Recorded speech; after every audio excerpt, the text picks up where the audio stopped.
चलिए सीधे मुद्दे पर आते हैं।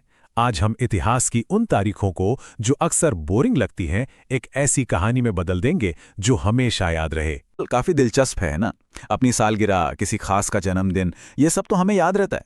लेकिन जैसे ही एग्जाम में पूछ लिया जाए कि चंपारण सत्याग्रह कब हुआ था, दिमाग एकदम खाली हो जाता है। तो चलिए आज कोशिश करते हैं कि आज़ादी की लड़ाई की ये तारीखें भी उतनी ही आसानी से याद हो जाएं। तो कहानी की शुरुआत कहाँ से होती है? ये होती है गांधी जी के भारत वापस आने से। एक ऐसा मोड़ जिसने हमारे स्वतंत्रता संग्राम की पूरी दिशा ही बदल दी। तो देखिए, जब गांधी जी 1915 में भारत वापस आए तो ऐसा नहीं था कि वो आते ही सीधे पॉलिटिक्स में कूद पड़े। नहीं, बिल्कुल नहीं। उन्होंने अपने पॉलिटिकल गुरु गोपाल कृष्ण गोखले की सलाह मानी और पहले पूरा 1 साल लगाया सिर्फ भारत घूमने में। क्यों? ताकि वो देश की जमीनी हकीकत को, असली भारत को समझ सकें। और यही समझ, यही तजुर्बा उनके आने वाले आंदोलनों की नींव बना। अच्छा, अब आगे बढ़ने से पहले एक शब्द को समझना बहुत बहुत जरूरी है, और वो शब्द है सत्याग्रह। ये गांधी जी के हर आंदोलन का, आप कह सकते हैं, दिल था। ये कोई पैसिव चीज नहीं थी कि बस चुपचाप सहते रहो। नहीं, ये एक बहुत एक्टिव तरीका था। अन्याय के खिलाफ सच के लिए खड़े रहना। इसका मकसद दुश्मन को हराना नहीं, बल्कि उसका दिल बदलना था। अब यहाँ एक बहुत ही दिलचस्प बात है। गांधी जी ने एक तरह से अपनी एक लैब बना ली थी अपने तरीकों को टेस्ट करने के लिए। उनके जो शुरुआती आंदोलन थे वो कोई बड़े देशव्यापी आंदोलन नहीं थे। वो तो छोटे छोटे लोकल लेवल के एक्सपेरिमेंट्स थे जिन्होंने उन्हें आने वाली बड़ी लड़ाई के लिए तैयार किया। और इन शुरुआती 3 बड़े आंदोलनों को याद रखने का एक बहुत ही आसान और मज़ेदार तरीका है केक। जी हाँ, केक। सी से चंपारण, ए से अहमदाबाद और के से खेड़ा। ई को बस भूल जाइए, वो बस ट्रिक को पूरा करने के लिए है। तो चलिए इस केक का पहला पीस टेस्ट करते हैं। तो साल था 1917। गांधी जी पहुंचे बिहार के चंपारण में। अब वहां मसला क्या था? वहां अंग्रेज बागान मालिक किसानों से जबरदस्ती नील की खेती करवाते थे। इस सिस्टम को कहते थे तिनकठिया सिस्टम। और यहीं पर हुआ गांधी जी का भारत में पहला बड़ा सत्याग्रह। और क्या हुआ? ये एक जबरदस्त कामयाबी थी। तो अब सवाल यह है कि इस तारीख को याद कैसे रखा जाए? अरे बहुत आसान है। गांधी जी किसानों के लिए लड़कर क्या बन गए? एक चैंपियन, एक चैंप। और चैंप से क्या याद आया? चंपारण। और साल, सत्याग्रह का सत्य पकड़ लीजिए।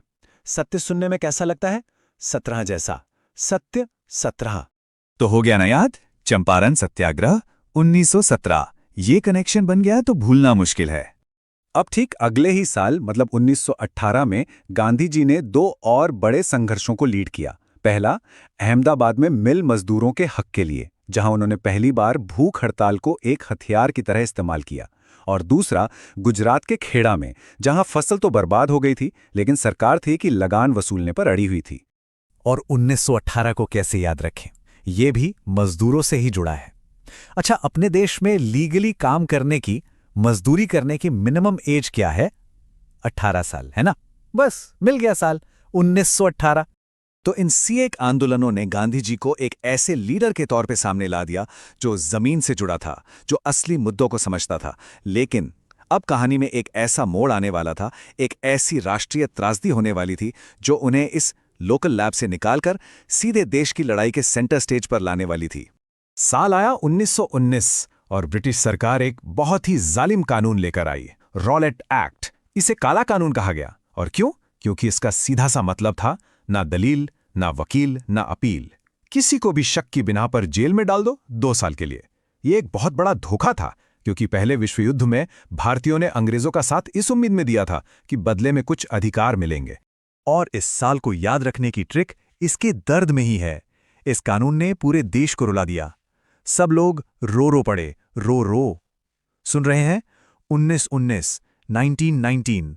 तो रॉलेट एक्ट और इसी के बाद हुए जलियांवाला बाग हत्याकांड का साल था 1919। रॉलेट एक्ट का गुस्सा और जलियांवाला बाग का दर्द, इन दोनों ने मिलकर गांधी जी को अपना पहला ऑल इंडिया लेवल का आंदोलन शुरू करने पे मजबूर कर दिया। 1920 में उन्होंने आवाज दी असहयोग आंदोलन की। और इसका आइडिया इतना सिंपल पर इतना पावरफुल था। सोचिए, अंग्रेजी हुकूमत चलती कैसे थी? हम भारतीयों के सहयोग से। अगर हम सब भारतीय अपना सहयोग, अपना कोऑपरेशन वापस ले लें तो ये राज तो अपने आप ढह जाएगा। तो 1920 को कैसे याद रखें? इसका कीवर्ड है गांधी जी का संदेश। बस करो, अब बहुत हुआ। ये जो बस है ना, सुनने में 20 जैसा लगता है। बस 20 यानी 1920। आंदोलन अपने पीक पर था, पूरे देश में जोश था। लेकिन तभी 1922 में चौरी चौरा नाम की जगह पर एक हिंसक घटना हो गई। एक भीड़ ने पुलिस थाने में आग लगा दी और 22 पुलिस वाले मारे गए। जैसे ही गांधी जी को यह खबर मिली, उन्होंने फौरन आंदोलन वापस ले लिया। सोचिए, इस फैसले पर आज तक बहस होती है। कई बड़े नेताओं ने कहा कि यह बहुत बड़ी गलती थी, लेकिन गांधी जी के लिए सिद्धांत सबसे ऊपर थे। उन्हें हिंसा के रास्ते मिली आजादी किसी कीमत पर मंजूर नहीं थी। और तारीख याद रखना तो बहुत आसान है, 22 पुलिसकर्मी और साल भी 1922। चौरी चौरा के बाद कुछ सालों तक एक तरह की खामोशी छा गई, लेकिन फिर गांधी जी वापस आए और इस बार एक ऐसे मास्टर स्ट्रोक के साथ लौटे जिसने भारत की आजादी की लड़ाई को पूरी दुनिया की नजरों में ला दिया। ये था 1930 का डांडी मार्च या नमक सत्याग्रह। सोचिए, अंग्रेजों ने नमक जैसी चीज पर टैक्स लगा दिया था, नमक जो हर गरीब अमीर हर किसी की जरूरत है। और यही तो गांधी जी की जीनियस स्ट्रैटेजी थी। उन्होंने एक ऐसा मुद्दा उठाया जिससे देश का हर इंसान जुड़ सकता था। और जब उन्होंने दांडी पहुंचकर एक मुट्ठी नमक उठाया ना, तो वो सिर्फ कानून नहीं तोड़ रहे थे, वो ब्रिटिश साम्राज्य की नींव को हिला रहे थे। और इस साल की ट्रिक तो बहुत ही मजेदार है। नमक पर टैक्स लगाना कैसा काम था? बहुत ही गंदा, एक डर्टी काम था, है ना? और डर्टी सुनने में कैसा लगता है? 30 जैसा। तो डर्टी टैक्स से याद रखिए 1930। नमक सत्याग्रह ने ब्रिटिश सरकार को वाकई हिलाकर रख दिया। लेकिन अब आजादी की ये लड़ाई अपने आखिरी और सबसे बड़े मोड़ पे पहुंचने वाली थी। साल 1942, दूसरा विश्व युद्ध चल रहा था और इसी माहौल में गांधी जी ने अपना आखिरी और सबसे बड़ा आंदोलन शुरू किया, भारत छोड़ो आंदोलन। और नारा दिया, करो या मरो। ये गांधी जी का अब तक का सबसे सीधा और सबसे जोरदार संदेश था। इसका मतलब हिंसा करना नहीं था, बल्कि इसका मतलब था कि अब आर या पार की लड़ाई है। अब आजादी के लिए अपना सब कुछ दांव पर लगा दो। और इस साल को याद रखने की ट्रिक, गांधी जी का ये जो इतना पावरफुल स्टेटमेंट था, ये जो बयान था, वो आजादी का फाइनल कॉल था। और बयान शब्द सुनने में कैसा लगता है?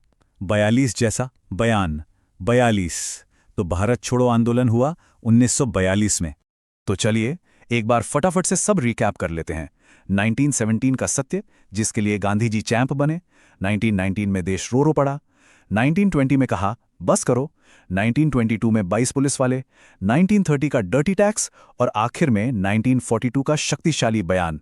देखिए, इस तरह से ये तारीखें कितनी आसान हो जाती